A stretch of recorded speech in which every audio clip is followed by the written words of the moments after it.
என்னை பார்த்தால் ஆசிக்கிறாய். என்னடா ஆசிக்கிறாய் பேண்டை காட்டுற? ஒரு ஆசாய் போய் குளிருக்கு நல்லா இருக்கும். சரி வீடு கோயில் இருக்குது.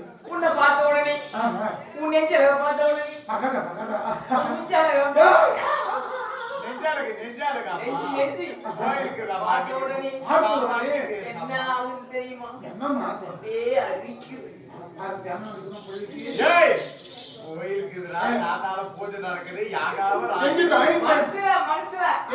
எங்கிட்ட ஆயின்மெண்ட் இருக்குதுமா, எதுனாலும் சரி பண்ணிடலாம்.